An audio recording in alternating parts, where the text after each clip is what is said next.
Hi, so today I'm going to be doing another video. Today I'm going to be doing a video on Versamark Resist. It's a really good technique. I know I did this in one of my very first videos.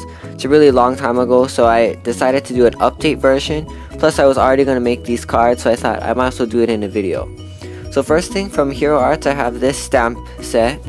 This is the A Million Thanks stamp set. It's a pretty old stamp set. I got it again a long time ago, so I just decided to bring it out and start using it. Now also I'm going to be doing this Versamark Resist technique with two different types of Versamark Resist. One I'm going to be using the stamp, and this one I'm going to be using a stencil. So I'm starting off with two pieces of 5.5 by 4 1/4 pieces of glossy cardstock or photo paper. I just got some inexpensive one from Costco. And as you see here, I'm showing you the other tools. You're going to need a StazOn ink pad.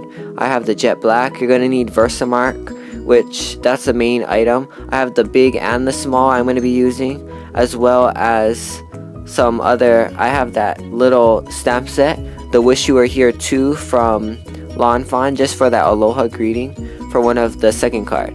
So first thing, we're going to be working on this first card from the A Million Thanks stamp set from Hero Arts. It has this really nice big flower stamp. So first I put it onto my Fiskars stamp press, and then I'm inking it with my Versamark pad, and then I'm just gonna kind of line it up. This is where I took some time. I couldn't decide exactly how I wanted it. I thought I might want it to the left side, but I decided I'm just gonna stamp it pretty much straight up. So I'm going toward the right side. I'm just stamping that in Versamark onto this glossy paper or photo paper. You have to use some kind of either glossy cardstock or photo paper, because if not, this technique will not work. It definitely will not work on a regular cardstock, white cardstock. So you're definitely going to have to get that. It's pretty inexpensive. I bought a whole ream of like 200 sheets for $16 at Costco, so it's very inexpensive. Now this is Hero Arts Shadow Ink in the Butter Bar, and I really like this color. And I actually really liked how the Hero Arts Shadow Inks turned out with this technique. It turned out really nice. Now as you see here, you're just going to do a swirly motion. I'm using the Sukineko Jumbo Sponge Dauber, and that's how I'm doing it. Now when you're going over the image part, you want to only go over it one time. You can go over the edges and anywhere where there's not the image as many times as you want to darken the color. But when you're going over the image itself, for this technique to work the best, which I found out while doing this recently, is that you're going to want to go over the image very quickly and just one time, because of the reason that if you go over and over it, that bright white that you're seeing in the picture is not going to be white. When you go over it, the Versamark's going to come off of the image, and then this technique's gonna work. Also, you see all those little flakies? That's from my sponge. It's a bad old sponge already, so I'm gonna have to get rid of that. But it just kind of got destroyed in the video. So as you see here, I'm just wiping those little sponge pieces off. You can see you get this really nice marbleized background, and to me it's really nice technique and really nice. So now I'm taking the A Million Thanks stamp from the again A Million Thanks stamp set from Hero Arts. I'm just going ahead and getting a clear block, and then I'm going to be inking that in that black StazOn. So this is Jet Black StazOn, and as you see there, I do have that plastic cover. I just glued it onto the top of my StazOn ink pad, or the top of the cover of the StazOn pad, just so I don't have to continually take it off. I pretty much don't use StazOn that often, and as you see here, this is one thing, because I don't use it often. What happened was that when I stamped this A Million Thanks stamp, as you see there, it was my StazOn ink was it was dry, so I needed to put more ink on that, which I just got I got the refill in one of my later craft haul videos, so I'm going to be refilling that for sure. But because of this, you can never throw away your piece, and this is what you can do to fix it. Is I'm just taking a Sharpie. This is a fine tip Sharpie, and you can go over it and just darken the word, and as you see there, it looks just like as if you stamped it. So that's something that I like doing to save my cards. Now this next one is going to be a totally different technique. It's kind of similar but kind of different, and I haven't seen anybody do this technique, so I'm just showing this in the video. This is the main part of the video. Now again, I'm starting off with another piece of glossy cardstock, and then I have my stencil here. But first thing, you're going to want to take some post-it tape, and you're going to want to secure this glossy piece of cardstock onto your work surface so that it doesn't move around, especially if you know, like doing with stenciling, it's very hard to, you don't want your stencil to move. So that's why I'm holding this down, because sometimes you don't move your stencil, but sometimes the paper will move underneath. So you want to secure both items, your paper and your stencil. So as you see here, I'm putting my stencil over, I'm kind of lining up how I wanted it, and then I'm just gonna stick it down. But to make the stencil for sure not move, that was an old piece of post-it tape, because I did a card like this before the video. So I'm gonna go ahead and put more post-it tape down, and just to secure all the edges, I make sure that this really doesn't come off, because of course this would be very bad if it came off.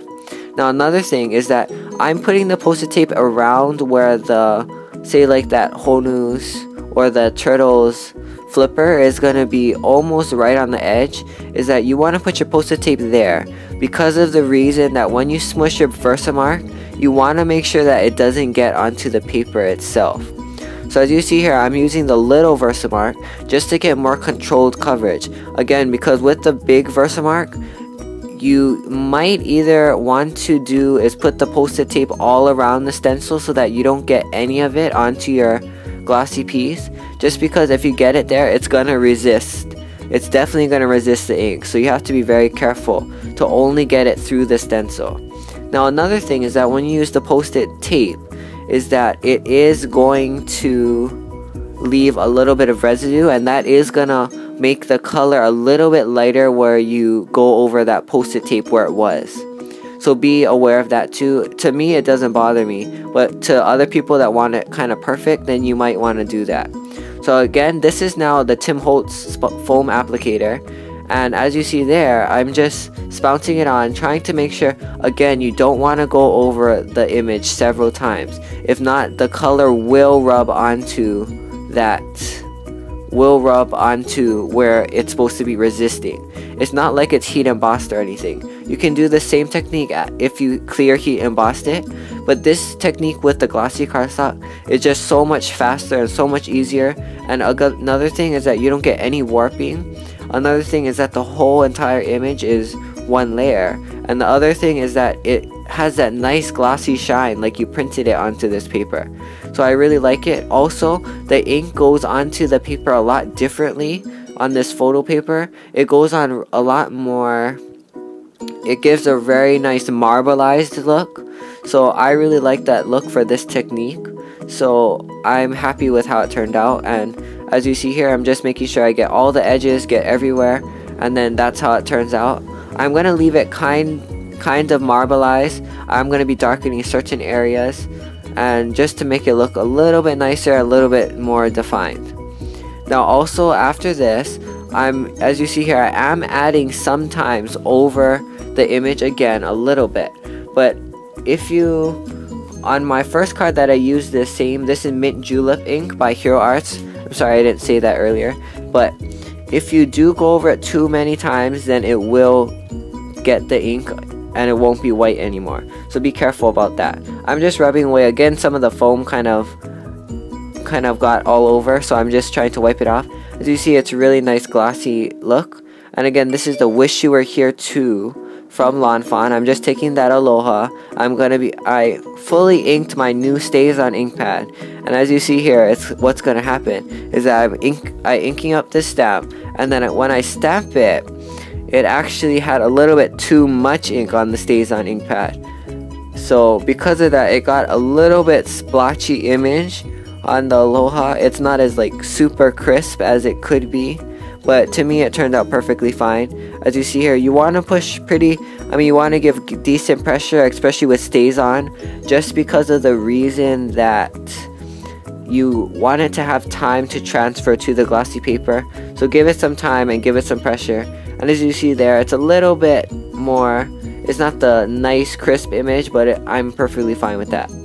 So here's my two finished cards. Thanks for watching. Please leave your comments below. Please like my video as well. If you want to see any of my other crafting projects, please visit my blog at michaelscrafts.blogspot.com. And have a great day. Bye.